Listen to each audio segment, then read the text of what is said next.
Hey everyone, What's up? welcome to the Potpourri for April. We decided to do something different this month.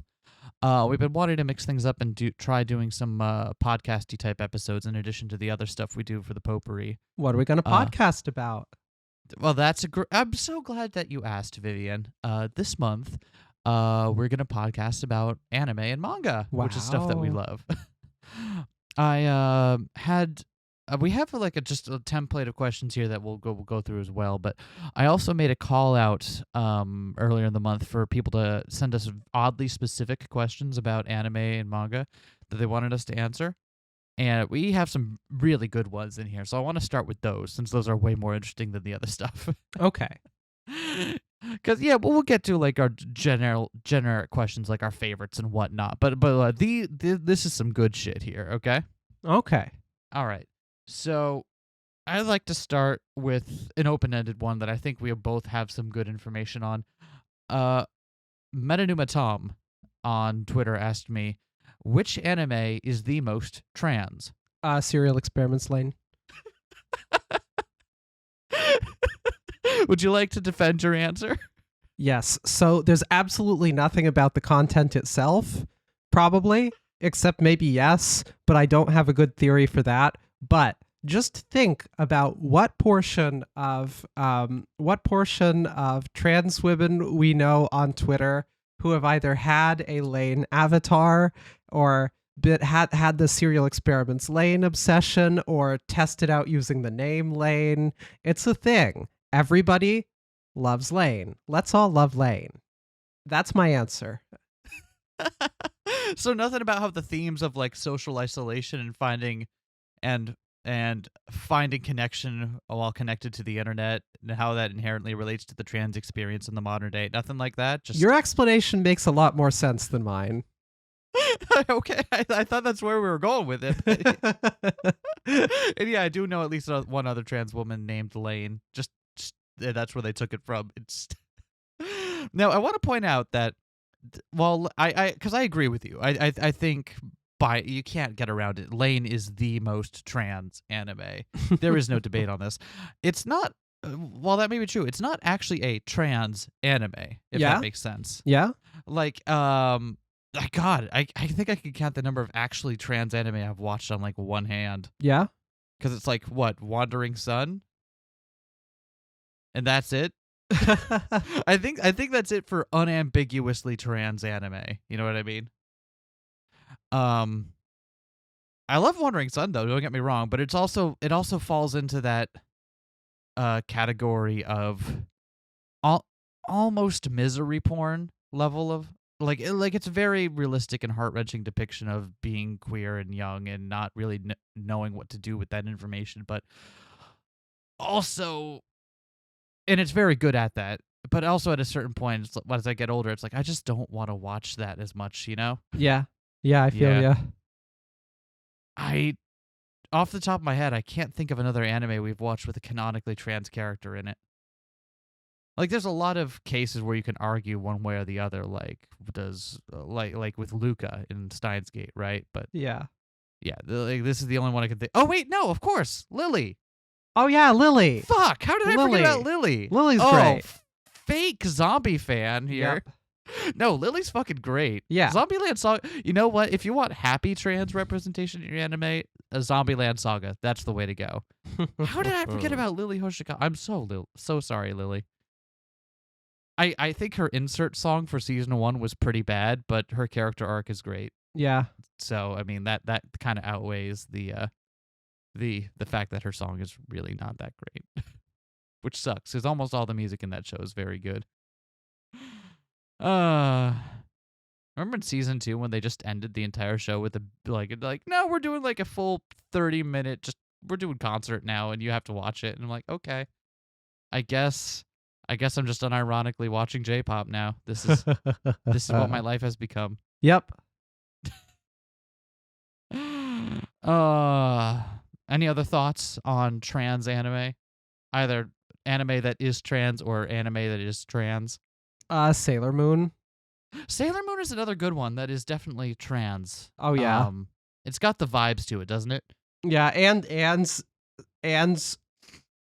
canonically queer in some way or others characters and various things that cross gender boundaries. And also everyone loves Sailor Moon, and no one doesn't love Sailor Moon. No one doesn't love Sailor Moon. I think that is absolutely 100% true. I'm a big fan of Sailor Mars and Jupiter in particular. They're my favorites. Jupiter because she definitely just feels trans already. Also, I think there's just something inherently trans about like Mahou Shoujo anime specifically.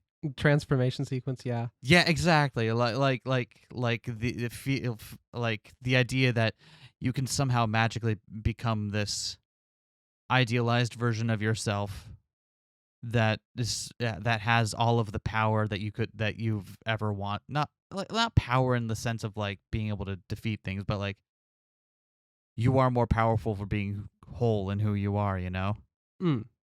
Sailor Uranus is the best one, by the way. Oh, okay. I actually have not gotten up to the seasons with the outer sailors in them yet, so watch the whole show and then read the manga, and then I have the manga. Yeah, read it. I am going to read it. I watched all of Cardcaptor Sakura before that. Yeah. That one was very good, but very different. Mm. Okay, I think we're getting far afield now. Can I actually suggest one more type of anime that is trans, but this might be a bit controversial? Yeah. I would like to submit that the genre of video game isekai anime are trans. Yeah, all of them? I think there is a kernel of transness to it. The idea of getting lost in this much easier to understand world of, with all these rules as a digitized avatar of your idealized self. How is that not trans? I mean, you've got some very specific examples, like Dot Hack Sign, for example, is textually queer and a little bit trans. But that there is definitely transness in the idea of becoming this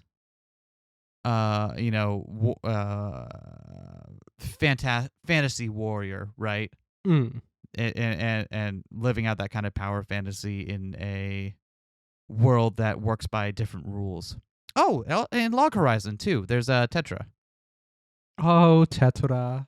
Yeah, Tetra. I mean, I don't want to talk about how Tetra's character is handled, but like the basis is there. Yeah, isekai genre, pinnacle of good trans representation. Yeah, specifically, you sure about the that? Video game isekai. You sure about that?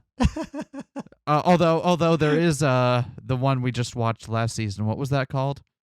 Reincarnated as a fantasy knockout. Oh yeah, whatever that one's called. Yeah. Oh yeah, that was the best, hardest 6 out of 10 must recommend anime. Do you want to talk about the premise of that one? Me? Sure. Shtick is dude is passed out drunk on the streets and is mumbling about how he wishes he had been a girl and life would have been easier, and he's so jealous of his best friend, and a goddess of love isekais them into another world, of course, and makes him into a cute fantasy knockout girl of his dreams and brings along his best friend as well. And I should point out they're both like 30-something salary men. Yeah. And then they both get cursed to fall in love with each other, and it's exactly what you would expect from that. It does not, I will not claim anything about it is handled well at all, but it's funny. It's terrible, it's but it's fucking also funny. Great. 6 out of 10. Highly recommended. Exactly. 6 out of 10. It's the pinnacle of you must watch. It's terrible, but you must watch this. I think we covered some good ground there. Yeah. In terms of tranime, if you will. Tranime. I had it right the first time. Yeah. Okay. I'm wait, no, I've got one last one. One last one. Yeah. One last one. Just one more thing. I just remembered it because I was looking at my fucking avatar on Discord, right? Fucking Rimuru Tempest. Yeah? That's where I thought you were going with the isekai thing. I thought you were going for that. They'd completely slipped my mind. Rimuru Tempest is absolutely trans. Because again, it's part of the like older man gets isekai'd into another world trope, right? But they come as a slime, and they don't get a human form until they absorb the human form of another woman. And now, whenever they try pass as human, it's using a woman's body, and there's a lot of stuff played around with, like, yeah, they still go by he him most of the time, but also they just go hang out with the women, and it's really natural. And they go, and it's like, I love this energy. I love this. We stand Rimuru Tempest and their non-slime nary energy. Okay, if you're gonna keep chiming in with your ones, I'm gonna chime in with some more of mine. I will say there's definitely some of that in some of the classic shoujos, like Fruits Basket, Ritsu from Fruits Basket, absolutely. And fucking Oran High School Host Club, yeah. See, I've never seen any of these, so I have no context for this. Gotta catch up with the shoujo classics. So what makes them so trans? Oran High School Host Club, the main character cross-dresses as a boy so she can work in a male host club to pay off a debt that she owes to the other members. Okay. That's a cool premise. I like that. And Ritsu from Fruits Basket is just super girly. There's another really great older one that I watched a couple of episodes of before it stopped being easy to find. Yeah? Stop Hibari-kun. I've been furiously Googling, trying to remember the name of that so I could tease you about it. Oh man, it's really bad. The premise is that the main character is, I believe, a Yakuza's son, heir to the and next in line, but they just want to be a girl, and that's what they do the whole time, and it's great. And this was like, was it the 70s? No, 80s. It's a much older one than you'd expect.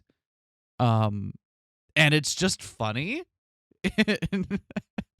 Because most of the humor doesn't revolve around that. It's just situational humor, and also they just want to be a girl, and that's fine. Oh, I really want there to be an official the manga for that to get officially released. I know it's out there online. It's just I'd like to pay them for it. Okay, I think I've finally tapped the well of tranime. How about you? Yeah, that's all I got at the moment. I'm sure there's a zillion more. There's definitely tons that are classics that I haven't seen yet, so I will shut up about. And let us know your favorite trans anime and your favorite and which anime is the most trans down below in the comment section. I'll be taking notes. Our second user submitted question. Kira from Twitter asks us this: what anime adaptation of a multi-end dating sim has the best ending / changes, and can the anime version be better than the original game? Now, this is a very tough question if you take it literally, because I don't think either of us have watched an anime adaptation of a dating sim.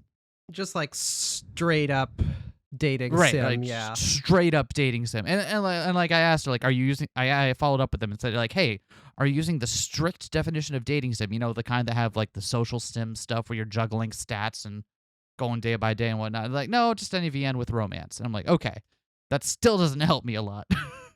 Because we've watched a fair amount of anime adaptations of visual novels. Mm-hmm. Right? But I don't... all but one are ones that I wouldn't consider like romance focused. Which one do you think is? Like stuff like... Oh, we're cutting right to that. Oh, no, we don't have to. I was going to say, like, because we've watched anime adaptations of stuff like, we watched the Umineko anime, which was very good. Steins Gate, which was very good. Couple of other visual novel stuff that, like, judging by all the fan art, Umineko counts. Huh? Judging by the fan art, the Battler X Beatrice fan art, Umineko counts. Okay. Yeah, but okay, fine. But I also wouldn't say the Umineko anime was great. Yeah, it's good. I love it. It's not great. But I think about the only anime we've both seen that kind of fits the definition of this is definitely unambiguously a romance game. And this is gonna suck to say. Yeah. Is the girl who chants love at the bound of this world. Yeah. I feel weird that when I asked to name a romance VN, I landed on a hentai game. And not Steins Gate. Steins Gate isn't a romance game. It sure is. And not Fate. Fate is only a romance game in the same capacity that it's got, like, the original has H scenes in it, but I don't know. I don't think anyone would characterize Fate as a romance game. Did you? I mean, if we're counting Fate, Unlimited Blade Works was great. I enjoyed that a lot. I thought that it was clarified to any VN with romance. Any VN with okay, fine. I took that to mean that romance had to be like a key part of the genre, not there was a romantic component to it. Okay. Almost every VN has a romantic component to it for some fucking reason. So I guess if I have to give a real answer, I think that, like, the only one that comes to mind for me that I've seen any of that is just strictly a romance drama VN is Clannad, and I've only seen like a couple episodes of it, so I don't even think that counts. What even happens in Clannad? That's a good question. I've only seen a couple of episodes of it. Fair enough. Now it's weird because I've seen like good romance anime, right? Like just strictly romance anime, that I've enjoyed a lot. Like you could argue, I Spice and Wolf, for example, I think the romance is definitely a much larger part of that than in other parts of the genre. I think that is, and I think the romance in that series is phenomenally well done. It's one of the few times where I'm like, yeah, you know what, the straights, you're all right.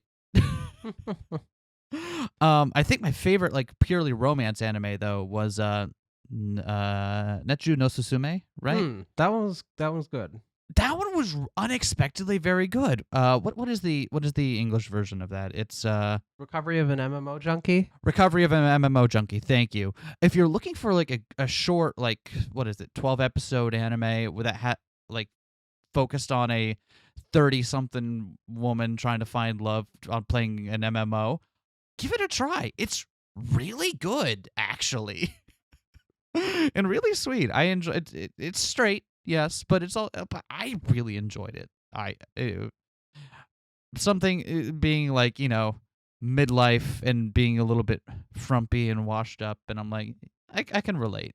You ever notice that? I just don't have it in me for fucking teenage romance anime anymore. Yeah. It's just like I don't fucking care. And it's weird now because it's like, I'm 30. Why am I watching this? Right? I mean, like it's not to say that I can't get invested in it, like, and enjoy it for what it is. Like the romance between Okabe and Kurusu and Steins Gate, I can still enjoy that. I think it's great. That's cool. It feels weirder to me now watching anime that's specifically about the romance of like high school people. Yep. And it's like, I guess, sure. It just doesn't, like, I'm no longer the target audience for it, and I think that's fine. Just make more anime about, like, frumpy 30-somethings. I'm all there for it. Fucking Other Side Picnic. Yeah? Right? Like college-age adults having really messy romance. I am all about that. Fucking Sorowo, just absolutely tired of all this shit at all times. I can relate to that. That is the romance I want to see on screen. Oh, man. Other Side Picnic anime was good for getting me into it, but I highly recommend reading the books instead. And also and also watching the anime. And also watching the anime is still good to watch. The anime is what sold me originally and got me to read the light novels, but the light novels are really deliver on what the anime tries to promise you, you know? If you got nothing else out of this podcast, the thing you take home should be read the Other Side Picnic light novels. It's surreal horror and Yuri. And it's not like Yuri bait. It's canonical. These are two women who get together and start smooching. And also, it's surreal horror that's incredibly well done. Hell yeah. Yeah, it's like, it's everything I want. That's it. There's your takeaway. What a great not an answer to the question.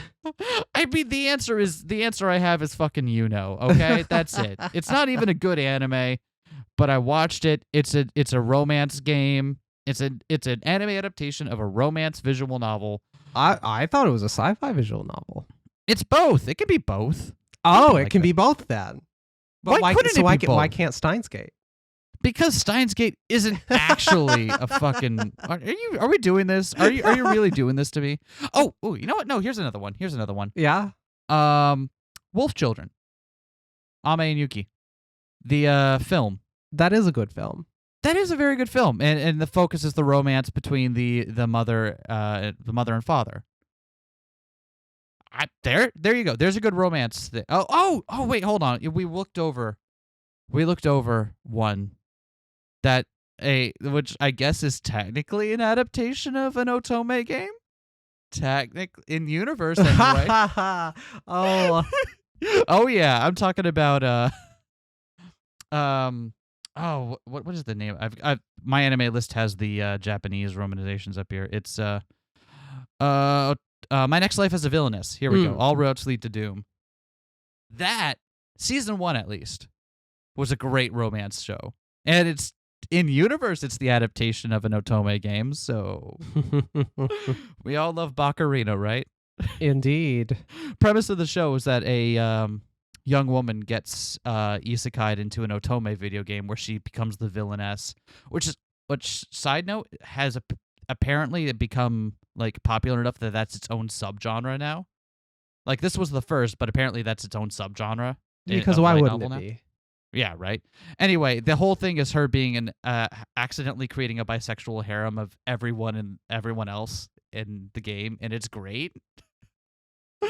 Would recommend. Season 2, a little bit less good, but not unenjoyable. That's all I've got for romance anime. I've literally hit everything that I have tagged as romance on my anime list here. I knew this would come in handy someday. All right. Who's next? Next question. That Wannabe Cat asks us, what's the best rivalry in anime judged solely by homoerotic tension? You got an answer for this one? I absolutely do. And it's Gallo and Leo from Promare. I've never seen that. Tell me you about it. You should. It's a great movie if you like Studio Trigger bullshit. I do love Studio Trigger bullshit. Tell me about this. So the shtick is, at least to begin with, Gallo Timos, the main character, is a hunky young firefighter working for the newest recruit of Burning Rescue, and very much the like shonen action guy, cool hero, and so on, saving everybody from the flames. It's set in a world where a bunch of people have these pyrokinetic powers, and they're treated as terrorists and so on. And Leo is the leader of one of these alleged maniac, terrorist, pyromaniac arson groups. And a lot of the movie is about their confrontation and what it blossoms into. And it's great. It's extremely homosexual. It's extremely Studio Trigger. So if you hate Studio Trigger stuff, you'll despise this. But Studio Trigger is great. So yeah, that's my answer. That's a good one. I admit, I actually couldn't think of a lot of good ones for this. How is that possible? Because when I was looking through them, I'm like, it's just a lot of them. The rivalry isn't the focus. You know what I mean? Or rather, or sometimes it's like the rivalry might be the focus, but then I wind up shipping them with someone else. The runner up for me here was Kill la Kill. But Yeah. the thing there is that despite the homoerotic tension between our protagonist and antagonist, I definitely wind up shipping Ryuko with Mako. So yeah, I mean, because of right? important reasons. She's her little PogChamp. Yeah, and also because of other important reasons. Also because of other important reasons, yes. But I think what I'm gonna land on, here for my option, Code Geass. Yeah. Yeah. I like Code Geass. It's definitely one of those like kind of starter level like edgy anime. But I think it's got a great dynamic between Lelouch and Suzaku. And there's clearly a lot of like love they have for each other, growing up together despite ending up on opposite sides of this war and fighting for diametrically opposed ideological reasons. It honestly, without that relationship between the two of them driving it, I don't think it would have been nearly as effective of a show. And there are other shows like that. Like that's certainly not the only show to pull a trope like that. Like you also see that in Death Note between Kira and L, right? Like people definitely like they have that same kind of like rivalry between them, and you could ship it. I know people do, but Death Note would still be Death Note if you took away the homoeroticism. I don't think Code Geass is still Code Geass without it. I know this is some very high-minded critique here. Yeah. Only the best for our viewers. Nothing but the best for all y'all. Here's a question: would you say Madoka falls under this category? Because Madoka and Homura are definitely adversarial, or at least in how they're portrayed in the anime. But I can also see how one might not consider them to be so. I don't know. Right? Because they definitely fall into that where they are like, despite the fact that they're ostensibly friends, they're operating at cross purposes for almost all the show. Oh shit! You know what I forgot? Which definitely falls under this category. What does? Although maybe it's a little bit less bombastic. Demon Girl Next Door. Yeah. Season 2 airing now. Those two are precious. Wait. Okay, hold on. We both forgot this. What? This is an obvious one, and it was just hiding in plain sight, and we both just dropped the ball on this. How can we talk about homoerotic tension and rivalry without talking about Shinji and Kaworu? Yeah, fair enough. Although I guess then the question is, are they like rivals?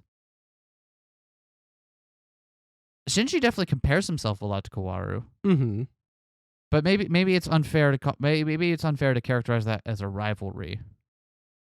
I don't know. Ace Attorney had an anime. We could be lazy and say Edward the Phoenix. It counts. I guess it counts. It counts. I guess it counts. What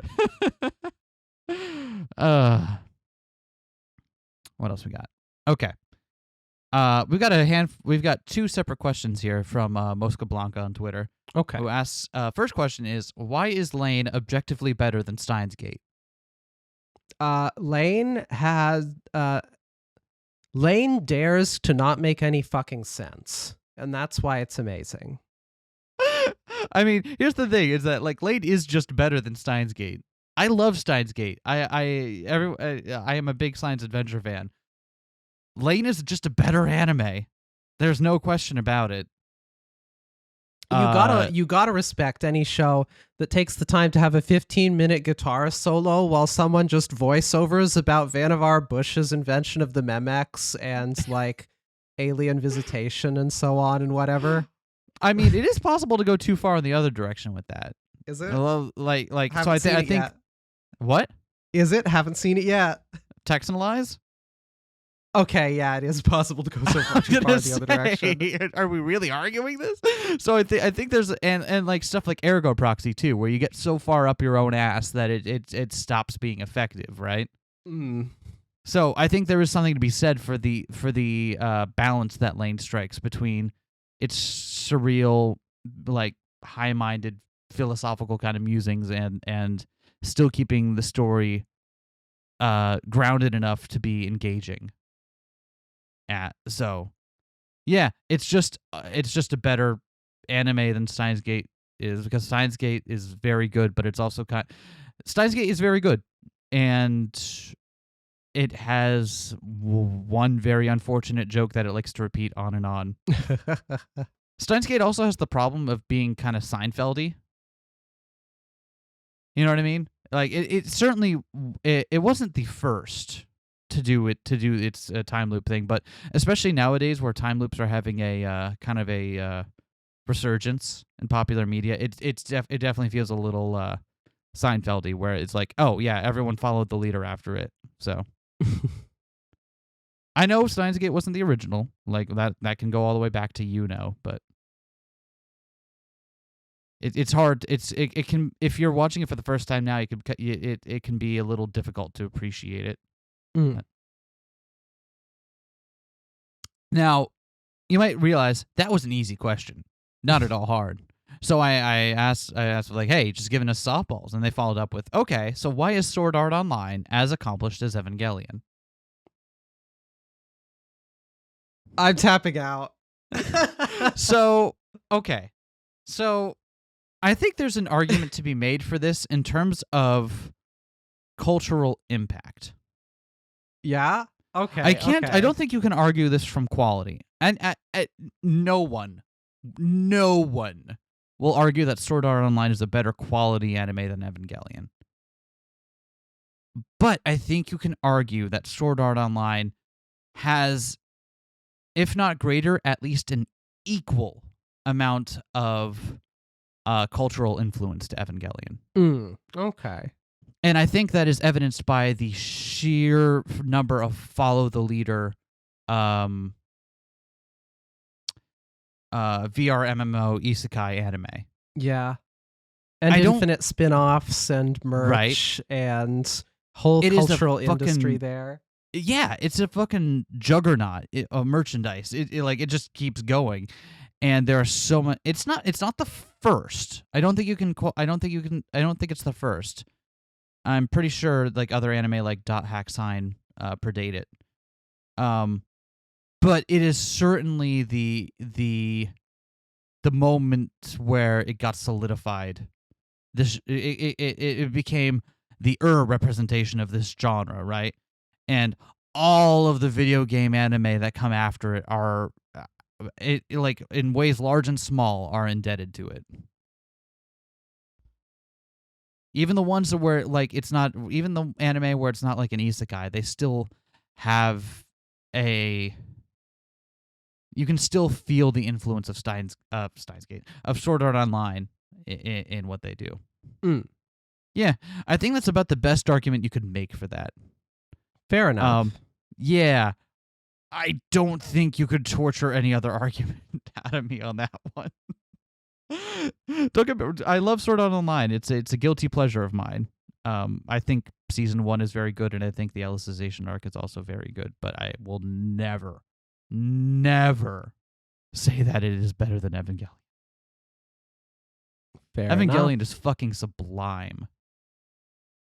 God, remember we finally got around to watching the rebuild films not a few months ago when the fourth one was coming out, and because we watched all of them within the span of like a day or two, right?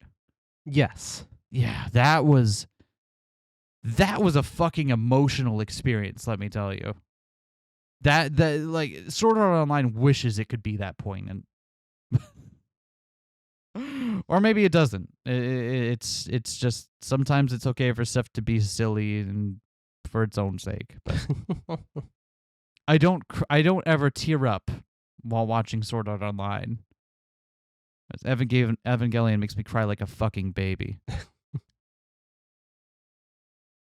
All right, we've got one more question submitted Okay. from one of our viewers. Okay, hit me. Do you think that Shoujo Kageki Review Starlight can be called a spiritual successor to Revolutionary Girl Utena, and does it hold up in comparison? First part, yes. Second part, maybe. So here's the thing. I think it is undeniable that Review Starlight was influenced by Utena. You can see its fingerprints all over, right? Yep. From the concept of a bunch of high school girls competing with each other for a shared prize. The in sword this fighting. magical sword fighting in this like somewhat magical realm, to the details of like having the musical theme interlying every single going up the same every single battle. And the fights are all like representing people's inner and interpersonal struggles through the sing dance fighting, kind of like the sword fights did in Utena. I don't know what the song in Review Starlight is, but it's got the Zettai Unmei Mokushiroku thing going on, right? like you can't deny it. The marks are there. It clearly saw what Utena was doing and be like, yeah, we want to do that, and I fucking love it for that. I was so excited watching Review Starlight the first time. That show is so good. However, I don't think it's a spiritual successor to Revolutionary Girl Utena. Really? Yeah, despite the fact that it clearly takes influence, I think it's telling a much different kind of story. Because Utena is very much about Anthe and Utena and their particular relationship. And in the end, it turns out to be like all about Anthe and her and moving her on from the school, whereas Utena is more, Review Starlight is more of an ensemble thing, where all of the there is a main character, but like every single one of the characters gets like equal focus for most of the show, and it turns out being more about the group dynamic than it is about one person's growth. At least that's my take on it. It has been a while since I've seen Review Starlight, but that's I think Review Starlight uses a very similar storytelling mechanism to tell a very different kind of story. And I think that distinction is important enough not to call it a spiritual successor. Fair enough. Yeah. Wouldn't it be funny if the play that they were all trying to perform, Starlight, was just like a Chaplin-esque slapstick? I think about that all the time. The driving force of that anime is that they're all talking about doing a performance of this mythologically powerful play, Starlight, and then they get up there, they're just like, yeah, who's on first? What's on second? I don't know. Oh man. Review Starlight, but make it markedly worse. Oh man. Thank you everyone who sent us in questions for this podcast, by the way. I greatly appreciate it. Whenever we do stuff like this in the future, I'll make sure I put out a call on Twitter and on the Discord. And you can shoot us more weirdly specific questions. We also didn't answer the second part, which I do have an answer for that one. Does it hold up in comparison? Which I think no, because again, Utena had the audacity to not make fucking sense. I love shows that do that. You have no idea how hype I was when they turned into fucking cars. Don't you get it? Utena is the vehicle by which Anthe can leave the school. You have to have the incomprehensible symbolism, or like the cow arc, and all of that stuff. Utena is from this very particular era of television, of anime, where things just get so far up their own ass that it just becomes beautiful. This is around the same time period we get stuff like Evangelion and Lane. Because this is what, 90s? Stuff turn of the millennium? I don't remember when Utena was. Let's find out. Hold on, I'm going to Google this to make sure I don't lie to you. Utena is a city in northeast Lithuania. It's the administrative center of Utena District and Utena County. So Utena anime was 97. Let's see. Evangelion was 95. And Lane was 98. Yeah, so they're all contemporaneous. This late 80s, mid-late 80s time period. Also, like, that's my favorite time period of anime aesthetically. Wait. What years? Mid-late 90s. Oh, I Did thought I you say said 80s? I thought you said mid-late 80s, and I was really puzzled. I probably said 80s. I meant mid-late 90s. Sorry. Okay. That's what. But that's also my favorite period of anime aesthetically. I really love like that particular the colors and palette, the color palette of that era. Just like everything just feels a little bit less bold. You know what I mean? Like anime today it looks beautiful, but it's all very bold, delineated colors, right? Like there's whereas if the stuff in that era had like the colors were slightly paler, a little bit washed out. You know, there were some more imperfections in how it looked. You got the hand-drawn style. Yeah, and like everyone had poofy bangs for some reason. I really like that era of like I think it's the color. It's pleasing to me to look at that kind of washed out color scheme over bold colors all the time. That like you also see it in stuff like Ghost in the Shell, the original, not to Standalone Complex, but the original film. Yeah, that's what I got. All right. Thank you again for everyone who gave us questions because those are very fun to answer.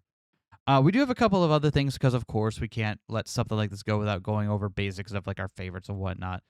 I found a quick hey, list your X anime meme, and we'll go through those. But I think we're gonna go in reverse order, so we end with favorite anime and stuff like that. I think that's more. Because the more interesting ones are towards the bottom, where you start getting more specific. Yeah, I'm gonna skip over the worst ones on this meme because I don't like calling out worst shit unless there's a reason for it. You know? Okay. Like it's people it's art. People put good work into it. And unless I've got a reason to shit on something, I don't feel the need to do that to anyone. So instead, I'm going to posit the question to you, Vivian. Best anime hair? Series or character? Interesting distinction. Can we start with series? Yes. The answer is Shiki, where everybody's hair is batshit insane. No one in that show has normal hair. It's all really weird. It looks like someone was introduced to the idea of what a hairstyle was and then just told to just go wild with it. Don't worry about it. It's fantastic. You should watch Shiki if you like horror anime and strange hairstyles. Well, all right. And you did show me a picture of these. Yeah. So I'll try to make sure I remember to put that up. Those are certainly unique is a way of putting it. Oh yeah. I do have an answer for favorite hairstyle. And it's a bit of a show or character. Character. I don't think I have a show. Okay. Out here. And that would be Tsubasa Kazunari from Symphogear. Yeah, that's a good one. Right? Because I think hers is the only time I've looked at someone's hair in an anime, had it stand out and be like, I know why you did that. That makes sense. So she's got long blue hair and just normal anime shit. But at least in she keeps it through most of the season. She also has this one very specific affectation to her hair. She has some of it put up not in a ponytail because it's not in the back of her head, but it's like some of her hair is scrunched up and comes off the top and blows off to the side.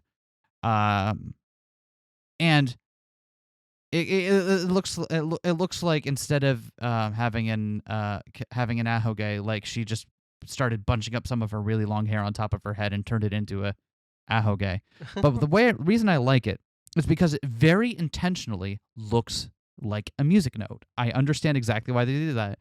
Like she's got her whole head, and I'll put a picture up on this on the podcast so you can see what I'm talking about. She's got her head, and then she's got this little hair thing that looks like the stem of an eighth note. It's fucking perfect. I love it. And she fights things she transforms by singing. It's fucking great. Gotta love sing dance fighting shows. We've touched Sing dance on fighting shows are great. We've touched on Review Starlight. We've touched on Utena. We've touched on Symphogear. Anybody else has more of this? Throw it our way. Wait, do they sing fight in Utena? No. I think they sing and then they fight. They don't sing fight. There is singing during the fights, though. Okay, Not but it's not the them characters singing. singing. Yeah, see, there's the important distinction there. Okay. And this is all compared to, like, say, Zombieland Saga, where it's sing but no fight. Or the fights happen after the... Oh, no, there's the one rap battle. No, I stand corrected. There's sing fighting in Zombieland Saga.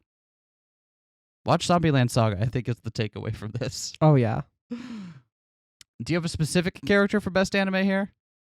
So, I was going to say the man, the myth, the legend, Jotaro Kujo. Where does the hair end and the hat begin? No one can tell. No one knows. Wow. That is impressive. And I've seen shots of him taking his hat off in the anime, and it still has the weird hair thing at the end. Yeah, it still doesn't make sense. I'm kind of impressed at how little sense it makes and how much they stick to it. It's great. It's very good. Ooh, this is a very, very, actually probably a difficult one. Best anime character design. Show or character? Both? Hit me. What do you got? I don't know. I haven't thought about this. Best character design. That's such a difficult question to answer, actually. Because they talk like visual design specifically, or like how well the characters are written. I'd assume visual design. If it Visual says character design, right? Because if it's how characters are written, there are definitely a handful of ensemble shows with consistently well written characters across the cast that I could lay out. But if it's specifically about how characters are specifically visually designed, the character design is what gets me, because there's a lot of shows that I love for their specific visual aesthetic, but I don't know that I'd say it's the character design specifically. Right? Like, I can think of shows like Gankatsu that have a very impactful, distinct visual design, right? But or like Madoka, for example, or Sayonara Kill la Kill. Zetsubo Sensei, the Yeah. Tatami Galaxy. Like there are any number of shows we could name that have like very unique and impactful design, but character design specifically, wow. What the I hell? guess I have to lean on Studio Trigger again and say basically every Studio Trigger show I've watched, because they always give people weird, over the top designs. Yeah, I suppose that's fair. I feel like that's a cop-out answer, though. Yeah, I mean, it's not any more of a cop out than what I was gonna go with. What were you gonna go with? If I had to pick like a best designed character, I'd probably say Paprika. From the film. Which her character is just perfectly realized in that, I think. And granted, it's based off a pretty great description. If you haven't read the novel Paprika that it's based on, by the way, by Asataka Susui, I highly recommend it. It is one of my favorites. But the way her character is visually realized in the film is one of the few instances that really stick out to me. Here we go. I have a non-cop-out answer. Okay, hit me. Dorohedoro. Everybody looks fucking weird, and it's wonderful. Yo, you know what? No, you're absolutely right about that. From what I've seen of Dorohedoro, that is absolutely... Yeah, I absolutely agree. What a great fucking manga and anime. I haven't seen all of the anime, but like, yeah, from what I've seen watching over your shoulder, I can agree to that. Which reminds Hey, we got there. Which reminds me, I still need to get the rest of the manga. This is a weird... Okay, you can tell this is a fucking one answer meme. Yeah. If you could be friends with an anime character, then who would you be friends with? Now, this is a bit of a loaded question because, like, there's a whole bunch of anime characters I would have been friends with had I been 10 years younger. You know what I mean? Yeah. Or now it's like, oh, I'm in my 30s. I don't want to fucking. As much as I would love to like give Lily Hoshikawa a high five, right? I don't think there's a potential for a lasting friendship there. You know what I mean? Yeah. All right, I've got an answer. Yeah. What's your answer? I would love to hang out with Fee Carmichael from Planetes. Yeah, that's a great one. Yeah, I feel like she and I could get along over like some bullshit labor stuff. Go pick up some trash in space. Yeah, see, I feel like there's a kindred spirit there. I worked the fucking retail grind for over a decade. I feel like we could different setting, but I feel like we got something to talk about. And I don't smoke, but I would hang out. You know what I mean? Mm. Plus, she's actually about my age, and it seems reasonably cool to hang out with. Either that, or I could befriend Kobayashi. Yeah, Yeah, that's another good one. yeah. I another one where it's just like, tired of this shit. Yeah, let's go drink. All right, here's one, and this is a question that I wanted to add to this that I came up with late last month when we were deciding what we're going to do for the Potpourri this month. And the question is, what manga do you want to see adapted into an anime? Now, your answer happened. Here's the funniest shit. My answer when we were talking about this earlier was Dead Demons DDDD Destruction by Inio Asano. And you could back me up on me up on this. I was talking about this for the longest time. Like, yeah, hey, if I had one shot to greenlight one anime of adaptation of a manga, I would love to see Dead Demon. I'm like, but it'll never happen. His stuff has never been adapted before. And it's then it fucking happened. And it got just like over this past month, it got fucking announced. And I'm like, oh man, I am so fucking happy. Oh, Dead Demon, by the way, is a slice of life anime about a group of girls growing up and coming out of high school under the shadow of a alien invasion. But like the alien invasion has happened at this point, so now they're just living under the omnipresent shadow of their colony ship hovering over Tokyo, debris slowly falling off of it as the world around them seems to fall apart. It's great. I don't want to like spoil anything about it. Just read that manga and look forward to that anime. But thankfully I did have a backup. And that backup is probably the best queer manga I've ever read. Our Dreams at Dusk. Okay, that's a good one. Yeah, that especially in 2022, I feel like we could use some really good queer stories. And it's Our Dreams at Dusk is a great ensemble cast of queer characters who are like allowed to be messy and flawed, which is something that you don't see a lot because it's complicated reasons I don't want to get into. But despite it does have like a couple of like sad queer moments, but ultimately it's a euphoric and hopeful manga, and I would love to see that get adapted at some point. That or like long shot for a very odd style, get My Lesbian Experience with Loneliness adapted into a film. Damn. Right? Nagata Kabi's style is very unique, so I don't know what that would look like, but it'd fucking rock. How about you? Dream anime adaptation of a manga. I've got a couple things here. I think this one's a great question. Thank you. I think one thing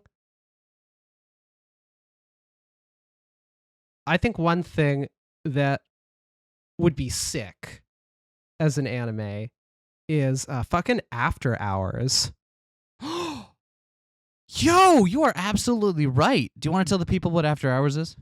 Yeah. So the shtick in After Hours is this lady visits a club as she's waiting for a friend and finds a hot lady DJ there and gets interested in the world of clubs and DJing and VJing and also falls in gay love. And it's wonderful. And I think having a Yuri DJ music anime with all of the like cool VJ stuff able to be in there as like neat abstract visual sequences and stuff, it would work really well, I think. I heavily agree with this. I think that would rock. That is a very good pick. By the way, if you want a really good Yuri manga, After Hours is only like 3 volumes long and complete, and it's no Yuri bait. It's just girls loving girls. It's good stuff. Yeah, it's fucking incredible. Would recommend. Another thing that I was thinking, you know what would make a great shonen series? Hit me. Kurosage Corpse Delivery Service. So there was an announced live action series of that, and I don't know what happened to it. I don't know if it's just in development hell or if it's just never coming out or whatnot. But a couple years ago, there was a live action series announced for that, and I've heard nothing about it since. I would fucking love to see that, though. Kurosage Corpse Delivery Service being about a group of students who make money by divining the wishes of the recently deceased and carrying them out and then receiving karmic repayment. It's a really cool series, and I think they stopped doing official translations of it because it just the last omnibus just kind of cuts off. Like there's more to it, and they're not officially translating it anymore, which is really sad because it was a really cool series. But oh well. And I recommend it still. I have a third one too. I have a third one. Hit me. And this one's a long shot, but so Shimeji Simulation. I haven't read that yet. You should. So it's by the mangaka who did Girls Last Tour, which I also really liked, and the shtick. The synopsis is this. A girl who shut herself in a closet for the last 2 years of middle school realizes she has to go to high school. When she exits her closet for the first time in 2 years and looks at herself in the mirror, she notices that she grew Shimeji mushrooms out of her head. And then there's just a cast of weird, eccentric characters with objects on their heads that go around doing the same sort of, I would say the same sort of like weird slice of life atmosphere that Girls Last Tour had in a lot of ways, despite being a totally different setting and characters, in that it always takes things in strange directions, and I think that'd be cool. But that's also just because I think Tsukumizu is great, and I know it'll never happen, but hey, you can dream, right? Yeah. Can I make one more dream anime adaptation? Yeah, do it. Yeah, go for it. Okay. So, this is a weird one because it already has an anime, but I don't really like the anime. And the anime, it's got an animated film adaptation, and it doesn't really adapt. It kind of takes the setting and makes a story in it, and it's fine. It's even good, but like I feel like there is room to do a very, very interesting anime series with this. And that is Tsutomu Nihei's Blame. Yeah, so there was a Blame film, but it's kind of like it doesn't focus on the parts of it that I think are the most interesting. What I love most about Blame is that it's a sci-fi manga taking place in like a solar system sized city. Like just I don't want to spoil too much about it, but what is compelling about it is the sense of space and aloneness. There's very, very little dialogue throughout the entire manga. And what dialogue there is very, sparse and terse, to the point. And instead it's about, like, this person wandering, Killy, wandering these just beautiful, dreadful landscapes. And the film doesn't really convey that same sense of like aloneness, that sense of being a small being in a huge, impossibly like eldritch location. And I Yeah, think that's some big missed opportunity. because I feel like a large part of the Blame manga that made it so cool is there was just so much time when no one's saying anything, no action is happening, no like huge things. There's just this crazy abstract cityscape and the loneliness of this one dude voyaging through it to accomplish his task that it's unclear what it's even meant to accomplish. Yeah, and instead the movie focuses on like one group of people living in that setting, which is cool, but that's not what makes Blame compelling. I feel like maybe that's been spun off to a different question, like, hey, if you could get a redo on an anime, what would you pick? But Umineko. yeah, yeah, Umineko, right? I feel like keep the opening and the ending songs. I feel Oh, like yeah. those need, yeah, but maybe do only one or two over the course of 24, one or two game boards over the course of 24 episodes, Yeah. right? Instead of, because what made Umineko bad? I feel like what made the Umineko anime not good. I love it. Don't get me wrong, I love it, but it's definitely not a good adaptation. Is that it tried to cram so much into so little space, and it didn't spend time on the parts that made Umineko interesting. It tried to cram the first, like all of the question arcs, the first 4 episodes into a 24 episode anime, which is just so much got thrown by the wayside in order to make that fit. And it focused more on the action, I guess, elements, like the horror bits, rather than the parts that make Umineko interesting, which are the logic battles, right? Yep. Yeah, Umineko isn't I mean, I guess it is horror, but it's a mystery at the core of it, and I feel like they directed it to kind of follow up on Higurashi, on the success of the Higurashi anime, which I haven't seen, but to my understanding, is a lot more focused on the horror, the horror and gore aspect. Yeah, that a new Umineko anime would be pretty good, I think. Stage play, They looks should good. do it. See, what's telling is that for the stage play, they took their damn time doing just the first episode. Anyway. Okay. So anime adaptation of the stage play adaptation of the VN. There we go. There you go. There you go. Okay. I think we finally got to just the favorite questions here. So let's hear it. Vivian, what is your favorite manga and your favorite manga artist? Okay. Let me think before I open my mouth. Go for it.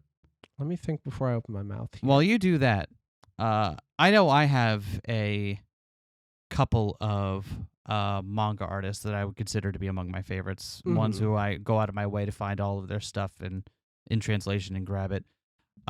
We mentioned Tsutomu Nihei. Yep. I go out of my way to get all of his stuff in translation.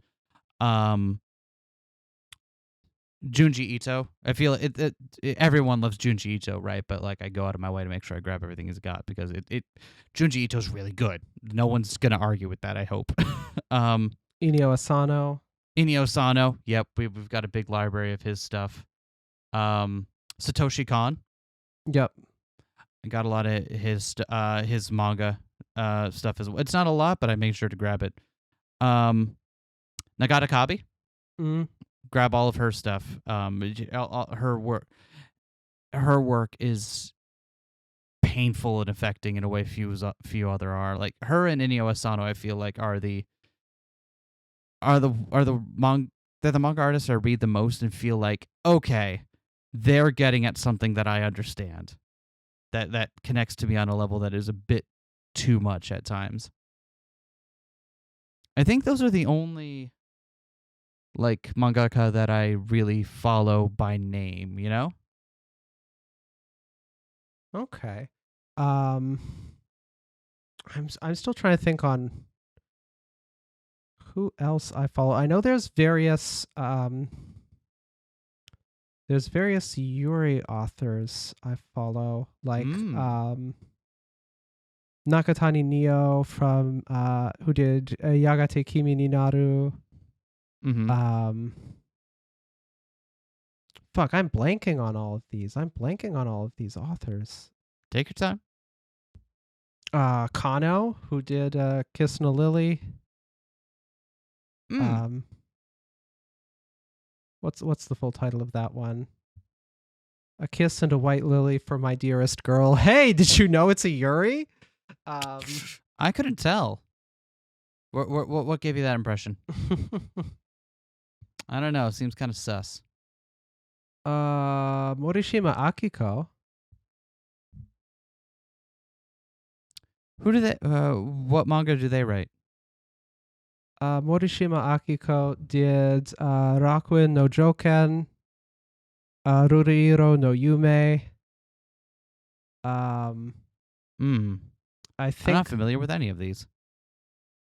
You have one of them on your shelf. I think Conditions of Paradise is the translation. Oh, Conditions of Paradise. Okay, yes.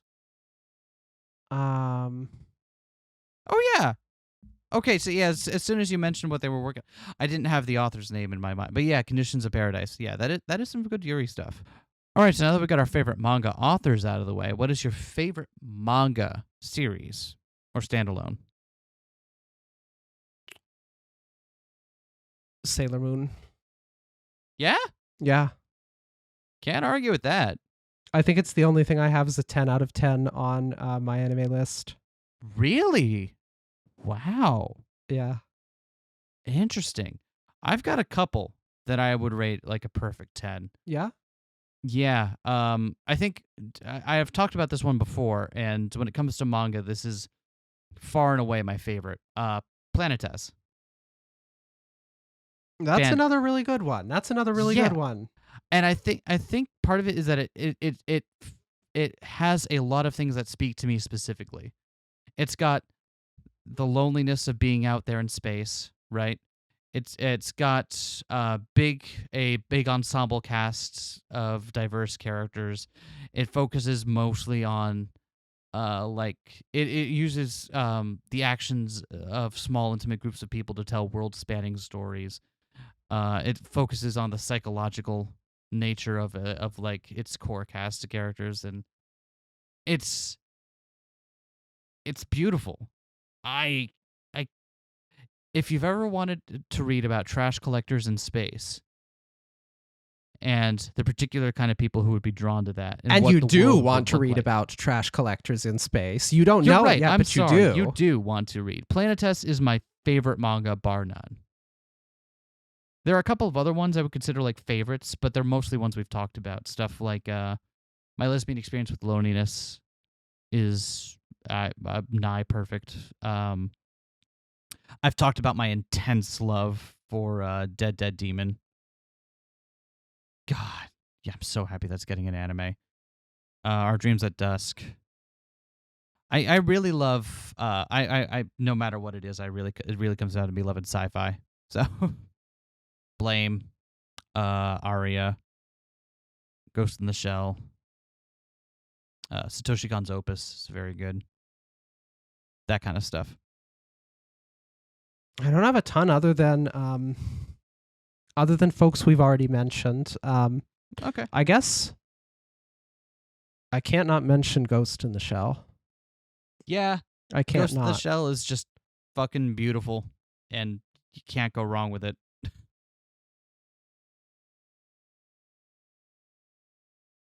I guess actually, you know what? You thinking about the live action film, I guess you can go wrong with Ghost in the Shell. You have to work hard for it, but you can. All right. Now we've got favorite manga out of the way. Now we're getting to the juicy stuff. Okay. we're coming down to the wire here.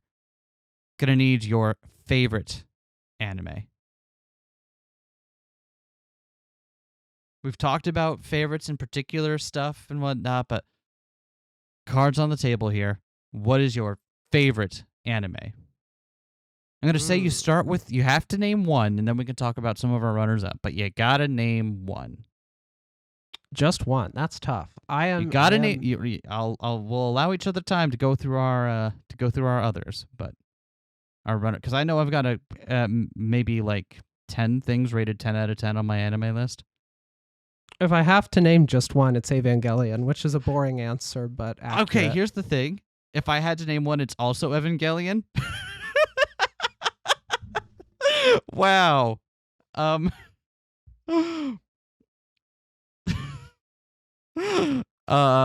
Sharing the brain cell, I suppose. Yep. I mean, I feel like it's a boring answer, but also Evangelion is so fucking transcendent that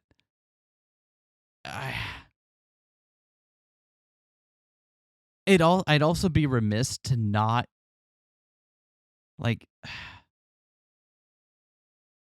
Few things have had such an intense emotional impact on me like Evangelion has, and I think specifically the way that it portrays a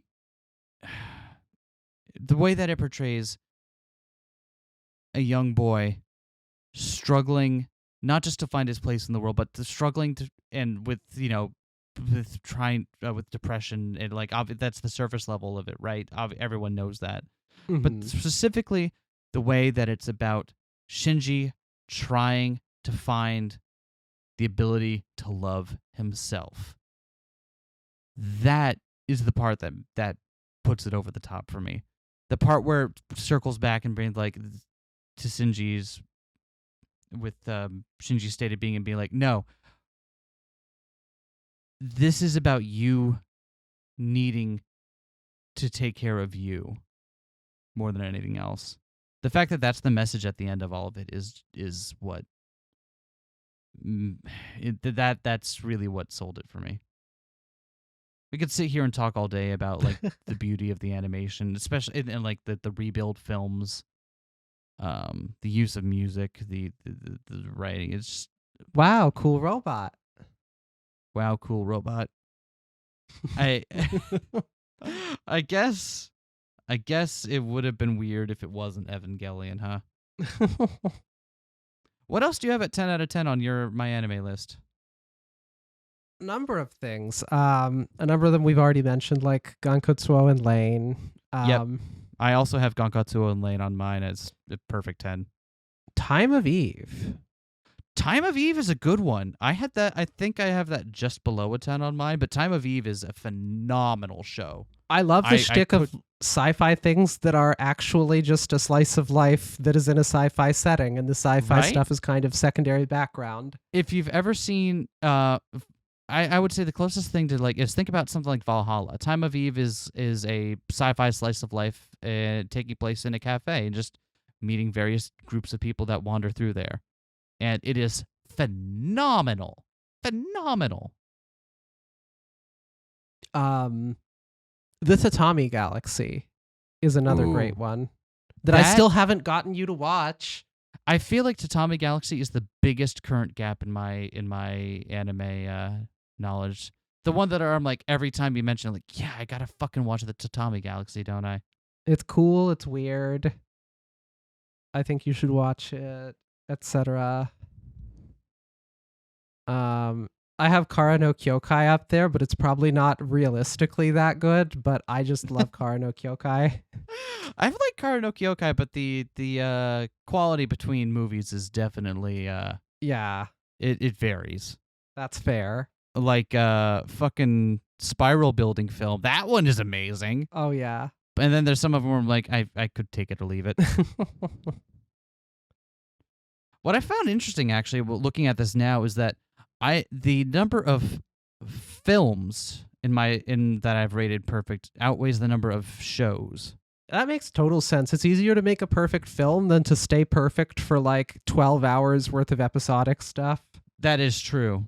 Up here I have Ghost in the Shell, Princess Mononoke, Paprika, which I mentioned earlier, obviously. Fucking love that film. Evangelion 3.0, 1.0. How do you rate Gunbuster? Gunbuster is phenomenal. I think I have it a 9 out of 10. Yeah, me too. Yeah, there are so many great things hiding at the 9 out of 10, but I to go over all those would take way too long. It turns out. But Gunbuster is fucking beautiful. That's another one of those ones where I'm like, I would love to watch that for the first time again. Who wouldn't?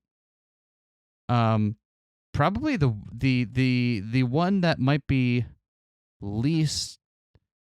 I mean, it's still a popular film, but I think maybe the last film I have at my perfect rating here is Millennium Actress, which was beautiful. I was blown the hell away by that film. Can you tell I'm playing favorites here? In terms of series, I also put Gankatsu, Lane, Evangelion. And one last series. What? This one might get me some shit, but it found me at the right time in my life, and I've always seen it through some rose-colored glasses here. Mm-hmm. Madoka. Fair enough. It's good. I understand that Madoka now has kind of like the status of like, oh, Babby's first anime, or Babby's first grimdark anime, but. And also, it spawned like an ungodly number of clones in its wake, right? It's responsible for a lot of the grimdark magical girl shit that came after it. But that doesn't change the fact that it does it well, and the animation in it is just unparalleled. I fucking love Madoka Magica. I haven't seen any of the new spin-off stuff because I'm worried it'll make it less beautiful in my eyes. So I should say my my fave that's probably not as good as I think it is, or that I'll get shit for. Sure. So that's the Monogatari series. I fucking love it. It's also definitely at most middlebrow and has all kinds of elements that suck. But on the one hand, I don't want to. I think there can be sublime found in the middlebrow. Yeah. I don't think that just because something is clearly middlebrow doesn't mean that it can't also be perfect and you can't have a transcendent experience in watching it. That said, I find it hard to think about how a 3-page description of a panty shot works into the beauty of a series. You have to watch the series to find out. I don't think I do. I think you do. I remember you tried to get me to. You're like, "Oh, I'm so excited about this book. Read this," and I'm like, "This is literally just a panty shot that they're lovingly describing here. Why am I reading this?" And see, this is what I'm saying. This is the one I'm gonna get shit for because it has all kinds of elements that suck like this. But the visual aesthetic and visual design of it are fucking amazing. That I agree with. The dialogue is done super well, so like fast-paced and snappy and abstract. The setting and so on itself is weird and interesting in terms of what's going on. The music, and specifically the openings and endings, are just, there is a ridiculous cornucopia of good stuff there. So yeah, I love that series. I also I will not defend it as well. Yeah. Fair enough. All right. To end this out, want to just do like a rapid fire of your 9 out of 10s and just be like, okay, here's everything that I really, really like that we didn't talk about during this thing. You go first. I think we could do that. You go first. Okay. Here's just a rapid fire of all the other stuff that I think is really, really good and worth your time. Spirited Away. Fucking great film. I haven't seen Planetes. it. Fucking amazing adaptation of the manga. Seen Utena. it. It's Utena. Seen it. Gunbuster. It's Gunbuster. The Girl Who Leapt Through Time. Great film. Really underrated. Check it out. It's great. Spice and Wolf. Probably like the best show I've seen that goes on for 2 seasons, serialized. It just doesn't let up. Time of Eve, we mentioned that. Kara no Kyokai 5, we mentioned that one. That's the building one. That's the really good one. Wandering Sun, it hurts, and it's the best version of that kind of queer story. Steins Gate, I love timey-wimey stuff, and Steins Gate is the best at it. Nichijou, it's the funniest fucking anime I've ever seen, bar none. Wolf Children, we talked about that. Psychopaths. Psychopaths season 1 is a really great sci-fi psychological thriller stuff. Would recommend. Kill la Kill. Flashy, style over substance, and still really good. ReZero. Both seasons 1 and 2 are phenomenal. If you like isekai anime, it is probably the best, and I really enjoy it, the setting and characters. Promised Neverland. Season 1 is like the best shonen psychological horror stuff. Fuck Death Note. Give me Promised Neverland season 1. Hands Off Izoken. Really great meta anime about making anime, and the setting and characters are phenomenal. And Wonder Egg Priority before the special came out. Oh, that one's got to be the answer to the question we didn't do of which had the steepest drop off in enjoyment. Oh God, how do you fumble that badly? I'm still sad about that. Right? I just would have preferred the finale never have happened. It's well. I don't like shitting on people for the work they do, but there was a marked and noticeable drop in quality. It's one of those things where you could tell that the vision that they had for what they wanted to accomplish far outstripped the resources they had available to them to do it. And I'm sure there was stuff going on behind the scenes. I'm not trying to shit on anyone for the work they've done, obviously. You're making anime that's hard to do, and it takes a lot to do. But, oh, God, that special took the wind out of the sails for an otherwise phenomenal show. IMHO. All right, what about you? Run down. That's all I got for my last-minute recommendations here. Watch Little Witch Academia. It's funny. It's great. It's if Studio Trigger did Harry Potter, but it's anime girls. Just watch it. Watch the Rakugo anime. What is it? Showa Genroku Rakugo Shinju. It's cool. You're going to enjoy Rakugo whether you know it or not. You are going to watch a whole historical character piece about these Rakugo actors and their place in the changing Japanese society of the time and so on. It rocks. Yeah. Kyoso Watch Kyoso Giga. It's really cool and weird. I don't remember what happens in it, but I remembered it was extremely visually striking and fun. Just watch it. Trust me. Watch every Satoshi Kon movie. We already mentioned that, much. But do watch them all. Perfect Blue and Millennium Actress are both fucking smashed out of the park. Fantastic films. Watch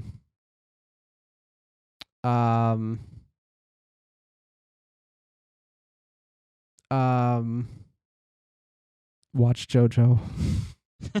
Which one? All of them. Oh, I found one I left off my list. Yeah. But I think it'll also probably be on yours. What one? Cowboy Bebop. Oh, yeah. Somehow I thought you'd already mentioned that, so I didn't. Yeah, I thought I had too, and then I realized, wait, no, I haven't mentioned Cowboy Bebop. Everyone knows Cowboy Bebop. Watch Cowboy Bebop. Yep. It's it's exactly as good as you think it is. How good do you think it is? So good that it becomes an art form unto itself. I see. The work that becomes a genre unto itself. That's fair. There you go. That's what it is. That's what it is.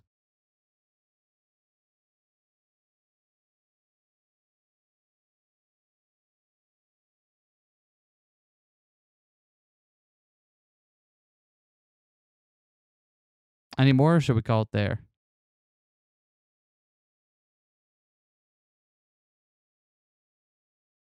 I don't have anything else. Okay. And that is the 8PR Anime Podcast, I guess. I had fun doing this. Let us know if this worked for you here. I enjoyed getting to answer very weirdly specific questions. So what I think we'll do next time is, before we do another thing like this, we'll make sure we blast out and ask people about whatever the topic is going to be, and ask for your, because I think those are the fun ones to answer, right? Because we have to get really into the weeds. I know people want to hear like favorite anime and stuff like that, and that's why we made sure to hit it at the end. But like, I had fun trying to justify why Sword Art Online is as good as Evangelion. Oh God, my soul just left my body.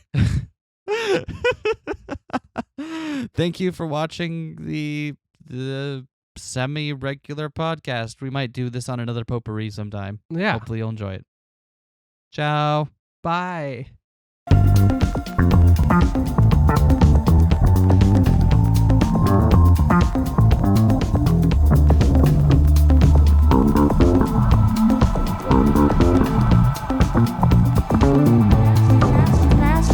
Smash that like, comment and subscribe.